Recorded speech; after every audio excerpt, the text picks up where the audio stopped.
Hi friends, welcome to my channel. എല്ലാവർക്കും എൻ്റെ വക ക്രിസ്മസ് ആശംസകൾ. ഇന്ന് ഞാൻ ഉണ്ടാക്കുന്നത് ക്രിസ്മസ് സ്പെഷ്യലായിട്ടുള്ള പ്ലം കേക്കാണ്. ആൽക്കഹോളും മുട്ടയും ഇല്ലാതെ വളരെ എളുപ്പത്തിൽ ഇതെങ്ങനെ ഉണ്ടാക്കാമെന്ന് നോക്കാം. അപ്പോൾ ഇതിനു വേണ്ടി ആദ്യം തന്നെ ഡ്രൈ ഫ്രൂട്ട്സ് സോക്ക് ചെയ്ത് വെക്കണം. ഈ ഒരു ടൈമിലാണ് ആൽക്കഹോളിൻ്റെ ആവശ്യം വരുന്നത്. ബ്രാൻഡി, റമ്മ് ഇവയാണ് മെയിനായിട്ട് ഇതിനു വേണ്ടി യൂസ് ചെയ്യാറുള്ളത്. ഞാനിവിടെ ആൽക്കഹോളിന് പകരം ഓറഞ്ച് ജ്യൂസാണ് യൂസ് ചെയ്യാൻ പോകുന്നത്. അപ്പോൾ ഈ ഡ്രൈ ഫ്രൂട്ട്സ് ഒക്കെ കുതിർത്ത് വെക്കാൻ വേണ്ടി ഞാനൊരു പാത്രത്തിലേക്ക് ചെറുതായി കട്ട് ചെയ്തിരിക്കുന്ന ചെറീസ് ഇട്ട് കൊടുക്കുന്നുണ്ട്.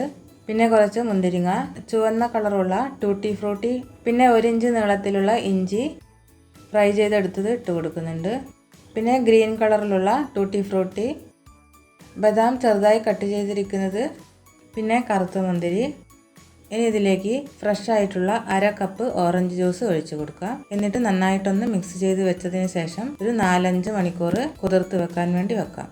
ഈ ഡ്രൈ ഫ്രൂട്ട്സ് ഓറഞ്ച് ജ്യൂസിൽ നന്നായിട്ട് മുങ്ങി നിൽക്കുന്ന രീതിയിൽ വേണം ഇത് കുതിർത്ത് വെക്കാൻ. അപ്പോൾ ഇത് 4 മണിക്കൂർ കഴിഞ്ഞ സ്ഥിതിയാണ്.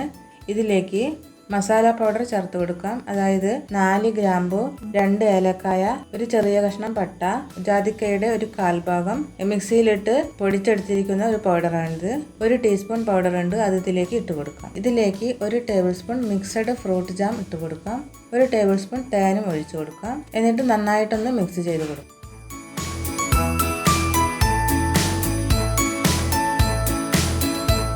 ഇതിലേക്ക് കുറച്ച് അണ്ടിപ്പരിപ്പ് ചെറുതായിട്ട് കട്ട് ചെയ്തത് ഇട്ട് കൊടുത്തിട്ട് ഒന്നുകൂടി മിക്സ് ചെയ്ത് വെക്കാം. അപ്പോൾ ഇത് ഒരു സൈഡിലേക്ക് മാറ്റി വെക്കാം. ഇനി നമുക്ക് ഷുഗർ കാരമലൈസ് ചെയ്തെടുക്കണം. അതിനുവേണ്ടി ഒരു പാൻ അടുപ്പിൽ വെച്ചതിന് ശേഷം 1/4 കപ്പ് അളവിൽ പഞ്ചസാര ഇട്ട് കൊടുക്കാം. മീഡിയം ഫ്ലെയിമിലിട്ട് പഞ്ചസാര മെൽറ്റാകുന്നത് വരെ നമുക്കൊന്ന് വെയിറ്റ് ചെയ്യാം. ഇത് നല്ലൊരു ബ്രൗൺ കളറായി വരുമ്പോൾ ഇതിലേക്ക് 1/2 കപ്പ് തിളച്ച വെള്ളം ഒഴിച്ചു കൊടുക്കാം. പച്ചവെള്ളം ഒഴിച്ചു കൊടുക്കരുത്. എന്നിട്ട് നന്നായിട്ടൊന്ന് മിക്സ് ചെയ്യാം. എന്നിട്ടൊരു 1/4 കപ്പ് അളവാകുന്നത് വരെ നമുക്കിത് കുറുക്കിയെടുക്കാം. നന്നായി 1/4 കപ്പായി വന്നിട്ടുണ്ട് ഏകദേശം. നമുക്കിതൊരു സൈഡിലേക്ക് മാറ്റി വെക്കാം. ഇനി വേറെ ഒരു പാത്രം എടുക്കാം. ഇതിലേക്ക് ഒരു അരിപ്പ വെച്ചതിന് ശേഷം 1/4 കപ്പ് അളവിൽ മൈദ ഇട്ട് കൊടുക്കാം. ഇതിലേക്ക് 1 ടീസ്പൂൺ ബേക്കിംഗ് പൗഡർ ഇട്ട് കൊടുക്കാം. 1/2 ടീസ്പൂൺ അളവിൽ ബേക്കിംഗ് സോഡ, 1/4 ടീസ്പൂൺ ഉപ്പും ചേർത്ത് നന്നായിട്ടൊന്ന് മിക്സ് ചെയ്ത് അരിച്ചെടുക്കാം. അപ്പോൾ ഇത് 2 പ്രാവശ്യമായിട്ട് അരിച്ചെടുക്കണം. എന്നാലേ ബേക്കിംഗ് സോഡയും ബേക്കിംഗ് പൗഡറും ഉപ്പും എല്ലാം നന്നായിട്ട് മിക്സായി കിട്ടുകയുള്ളൂ.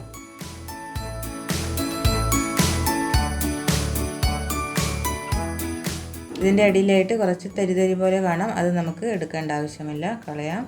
ഇനി നമുക്ക് കേക്ക് ബാറ്റർ റെഡിയാക്കി എടുക്കണം. അതിന് വേണ്ടിയിട്ട് ഞാനിപ്പോൾ ഒരു ബൗൾ എടുത്തിട്ടുണ്ട്. അതിലേക്ക് 1/4 കപ്പ് അളവിൽ മിൽക്ക് മെയ്ഡ് ഒഴിച്ച് കൊടുക്കുന്നുണ്ട്. 1/4 കപ്പ് അളവിൽ പുളിയില്ലാത്ത തൈര് ഒഴിച്ച് കൊടുക്കാം. 1/4 കപ്പ് അളവിൽ ശർക്കര ഇട്ട് കൊടുക്കാം. ശർക്കര ചീകിയതാണ് ഞാനിപ്പോൾ എടുത്തിരിക്കുന്നത്. ഇതിലേക്ക് ഇട്ട് നന്നായിട്ടൊന്ന് മിക്സ് ചെയ്തെടുക്കാം. ശർക്കര അലിയുന്നത് വരെ ഒന്ന് മിക്സ് ചെയ്തെടുക്കാം. എല്ലാം മിക്സ് ആയതിനു ശേഷം 1/4 കപ്പ് സൺഫ്ലവർ ഓയിൽ ഒഴിച്ചു കൊടുക്കാം. ഇത് നന്നായിട്ടൊന്ന് മിക്സ് ചെയ്തെടുക്കാം. നേരത്തെ അരിച്ചു വെച്ചിരിക്കുന്ന മൈദ ഇട്ട് കൊടുക്കാം.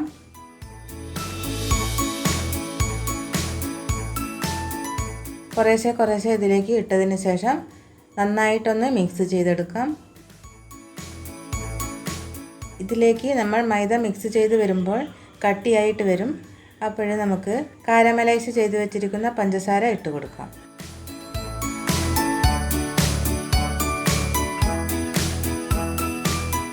ഇപ്പോൾ കണ്ടോ, കുറച്ചൊന്ന് ലൂസായി വന്നിട്ടുണ്ട്.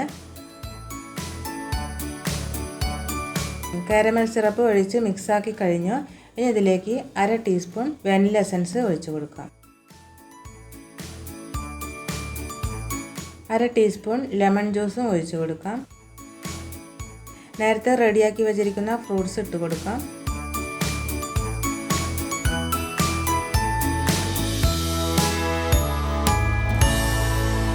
എന്നിട്ട് നന്നായിട്ടൊന്ന് മിക്സ് ചെയ്ത് കൊടുക്കാം. കേക്ക് ബാറ്റർ റെഡിയായി കഴിഞ്ഞു.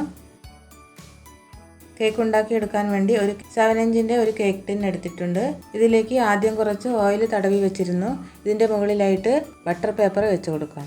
എന്നിട്ട് കുറച്ച് ഗീ ഒഴിച്ചതിന് ശേഷം ബ്രഷ് കൊണ്ട് ഇതുപോലെ ഒന്ന് തടവി വെക്കാം. ഇനി ഇതിലേക്ക് കേക്ക് ബാറ്റർ ഒഴിച്ചു കൊടുക്കാം.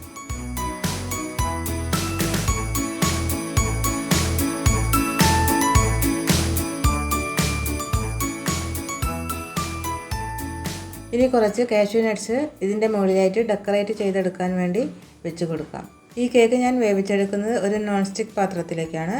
ഈ പാത്രം ഞാൻ 5 മിനിറ്റ് ഹൈ ഫ്ലെയിമിലിട്ട് ചൂടാക്കി വെച്ചിരിക്കുന്നതാണ്. ഇനി നമുക്ക് ഇതിലേക്ക് കേക്ക് ടിൻ വെച്ച് കൊടുക്കാം. അപ്പോൾ ഇതേപോലെ വെച്ച് കൊടുത്തിട്ടുണ്ട്. എന്നിട്ട് ഇത് അടച്ച് വെക്കാം. അപ്പോൾ ഇത് വേവിച്ചെടുക്കാൻ വേണ്ടി ഒരു 50 മിനിറ്റ് ഏകദേശം വേണ്ടി വരും. ഹൈ ഫ്ലെയിമിൽ ഒരു 5 മിനിറ്റ് ഇട്ടതിന് ശേഷം ലോ ഫ്ലെയിമിലിട്ട് 45-50 മിനിറ്റ് വേവിച്ചെടുക്കാം. അപ്പോൾ നമ്മുടെ പ്ലം കേക്ക് റെഡിയായി കഴിഞ്ഞു. ഒരു സ്ക്യൂർ വെച്ച് കൊത്തി നോക്കാം.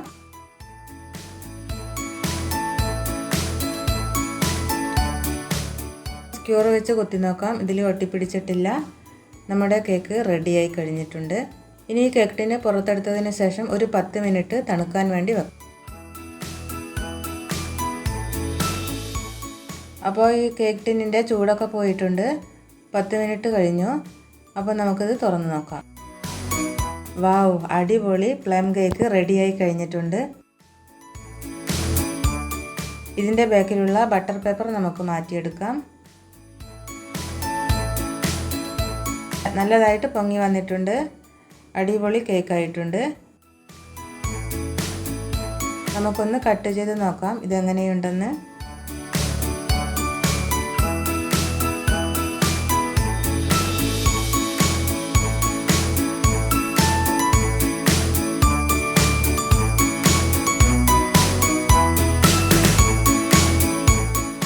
നല്ല ടെക്സ്ചറായി വന്നിട്ടുണ്ട്. പ്ലം കേക്ക് റെഡിയായി കഴിഞ്ഞു. എല്ലാവരും ഇത് വീട്ടിൽ ട്രൈ ചെയ്ത് നോക്കുക. മുട്ടയും ആൽക്കഹോളും ഇല്ലാതെയാണ് ഞാനിപ്പോൾ ഇത് ഉണ്ടാക്കിയെടുത്തിരിക്കുന്നത്. അപ്പോൾ ഇത് നിങ്ങൾക്ക് ഇഷ്ടമായെങ്കിൽ ലൈക്ക് ചെയ്യാനും ഷെയർ ചെയ്യാനും അതുപോലെ സബ്സ്ക്രൈബ് ചെയ്യാനും മറക്കരുത്. അടുത്ത നല്ലൊരു വീഡിയോ ആയി വരുന്നത് വരെ ബൈ.